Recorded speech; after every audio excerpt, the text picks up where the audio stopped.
building a U.S.-Philippines alliance strong enough to transcend presidential politics. Welcome to VOA Asia Weekly. I'm Chris Casquejo in Washington. That story is just ahead, but first making headlines. 45 ex-lawmakers and activists left a Hong Kong court Tuesday.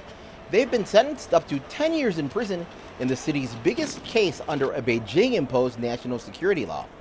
Prosecutors said activists aim to paralyze Hong Kong's government. Supporters say the trials are an assault on democracy. Of course, it will silence more people. A driver crashed an SUV into a crowd of students Tuesday. It happened outside a primary school in Hunan province, just as children were arriving at school. State media reported that many bystanders were injured. Authorities have arrested a 39-year-old man in connection with the incident. The crash comes just days after a driver killed 35 people in Zhuhai. It's China's third major attack this month. Russian President Vladimir Putin has gifted more than 70 animals, including an African lion and 2 brown bears, to a zoo in Pyongyang, North Korea. North Korean leader Kim Jong-un met with Russia's Natural Resources Minister Alexander Kozlov on Monday, state media reported. Kim said the meeting aimed to boost trade and scientific ties between the two countries. New Delhi shut down schools, banned construction, and restricted non-essential trucks this week as air pollution levels soared to more than 50 times above the World Health Organization's recommended safe limit.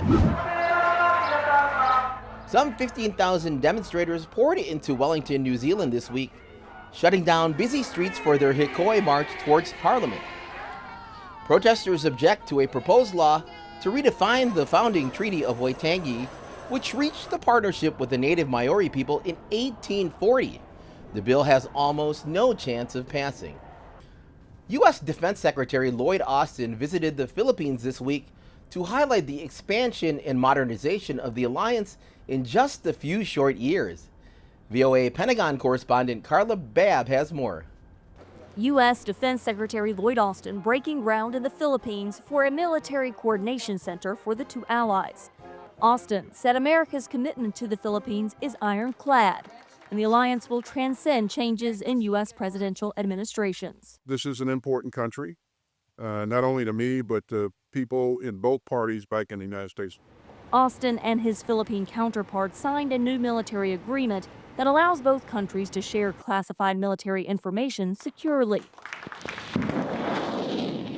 The two countries remain committed to a mutual defense treaty signed in the 1950s, in which both agree to a joint response should either be attacked. The Mutual Defense Treaty applies to armed attacks on either of our armed forces, aircraft, or public vessels, including our Coast Guards, anywhere in the South China Sea. A clear message to China, whose Coast Guard has used water cannon against Philippine ships and collided with a Philippine Coast Guard ship with American journalists on board. China disputed the latter accusation, blaming the Philippine ship for the collision. China is a real and serious threat to the Philippines, and the Philippines understands that the United States is its true economic and security partner of choice.